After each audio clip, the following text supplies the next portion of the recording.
Brand New Day is packed with references most viewers never noticed. One connects back to Hawkeye, another comes directly from a classic Spider-Man comic, and a two-word line from Bruce Banner quietly calls back to one of his darkest MCU moments. These are 16 details you may have missed. The opening crime montage is not just showing us what Peter has been doing since No Way Home. Several shots are framed to recreate classic Spider-Man comic covers. Peter's first swing mirrors the famous pose from Amazing Fantasy number 15, while his encounters with Tarantula, Boomerang, and Ramrod reference other classic covers. The villains appear so quickly that most viewers probably never noticed the specific poses, but together, the sequence makes Peter's missing years feel like an entire unseen run of Spider-Man comics. Tombstone's brief appearance contains another hidden detail. He is played by Marvin Jones III, who previously voiced Tombstone in Spider-Verse. That makes him one of the rare performers to portray the same Marvel villain in both animation and live action. The two versions are not connected, but the casting gives this 5-second appearance more meaning than it initially seems to have. The montage also quietly introduces the Manfredi crime family. Joseph Manfredi previously appeared in Agent Carter, where he was connected to the Magia crime syndicate. Spider-Man also fought criminals associated with the family in footage deleted from Far From Home. So what looks like another random gang is actually reviving a street-level MCU storyline that was abandoned years ago.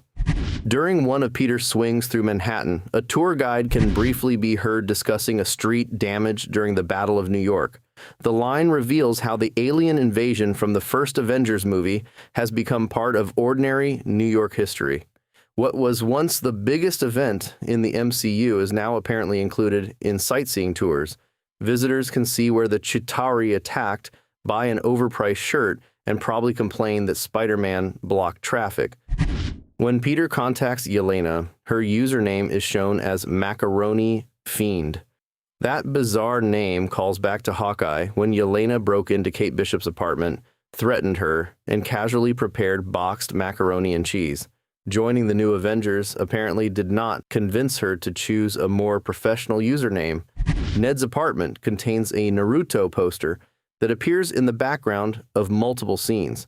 It fits Ned's personality, but it is also a reference to director Destin Daniel Cretton, who is attached to direct Lionsgate's live-action Naruto movie. No, this probably does not mean Naruto exists inside the MCU. Peter has enough crossover problems already. When Peter unexpectedly meets Ned and MJ, he introduces himself as Maynard. That might sound like the first fake name that entered his head, but Maynard Thibault is an actual Marvel character better known as the Ringmaster. In the comics, Ringmaster leads the circus of crime and uses a hypnotic device hidden inside his hat to control audiences. He has crossed paths with Spider-Man, the Avengers, and several other Marvel heroes. The movie never suggests that Peter knows any of this, so it is probably just an extremely deep-cut joke from the writers. Still, of all the fake names Peter could have chosen, he accidentally picked one belonging to a supervillain who specializes in controlling people's minds. Considering what Jean is doing throughout the movie, that feels unusually appropriate. William Metzger was not created specifically for Brand New Day. In the comics, Metzger is an anti-mutant extremist associated with the Anti-Mutant Militia. The movie adapts that history by making him the head of damage control and placing Jean Grey directly in his crosshairs. That explains why his storyline feels more like an early X-Men conflict than a traditional Spider-Man villain plot. Damage control already had a history of targeting enhanced people, and Metzger gives that organization a specifically anti-mutant agenda. The movie therefore combines two separate comic concepts into one character. Spider-Man may defeat him here, but Metzger's hatred of mutants could have much larger consequences once the MCU's X-Men begin operating publicly. Peter thought he was investigating another New York threat. He may have accidentally wandered into the beginning of an entirely different franchise. While Peter struggles to control his organic webbing, a damaged Wilson Fisk campaign poster can be seen attached to a dumpster. Peter never acknowledges it, but the poster connects the movie to Fisk's political storyline in Daredevil, Born Again. Spider-Man and Kingpin still do not properly meet. Instead, Fisk enters Peter's story as torn campaign material stuck beside the garbage. Not exactly the confrontation fans were expecting. Frank Castle's floating hideout is called Golden Girl, and that name comes directly from the comics. The boat appeared during Jerry Conway's run on the Spectacular Spider-Man, in a storyline involving Spider-Man, Punisher, and Tombstone. Photographs of Frank's wife and children are also visible inside. To MJ, they are ordinary family pictures. To Frank, the boat is basically a floating memorial. Bruce Banner's workplace is Empire State University. But that location has much more significance for Spider-Man than it does for Hulk.